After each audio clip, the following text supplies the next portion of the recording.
এই নে ভাই, আজকে শেষ। আমাকে আর বলবি না নতুন নতুন মেয়ে নিয়ে আসতে।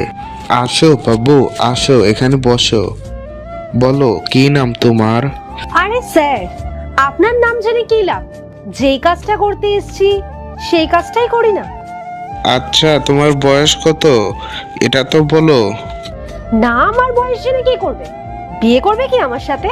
আর যদি বিয়ে করতে চাও তো বলো, না আমার বয়স সব বলে দিচ্ছি। আরে না না, আমি তো এমনি জিজ্ঞেস করছিলাম। আচ্ছা ঠিক আছে। আচ্ছা স্যার, যদি না কিছু মনে করেন তাহলে একটা কথা বলি। হ্যাঁ বলো। আজ পর্যন্ত কত মেয়ে নিয়ে এই হোটেলে এসছো? এইসব জেনে তোমার কি লাভ? আরে না না স্যার, আমি তো এমনি জিজ্ঞেস করছিলাম, বলুন না। এই 8 মাস ধরে, আর প্রত্যেক সপ্তাহে 10-12টা করে। এবার নিজে হিসাব করে নাও কয়টা আসে। আর এবার কি তুমি বসেই থাকবে, না তোমার মুখটাও দেখাবে? দেখি যে পাখিটাকে দেখেছি সেই পাখিটাই এসেছে কিনা। স্যার, আমি যদি আমার মুখ দেখাই না তাহলে আপনি কেঁপে উঠবেন। হায় আল্লাহ, এত সুন্দর চেহারা! এবার তো তাহলে দেখতেই হবে। কই বসে আছো কেন? এবার দেখাও।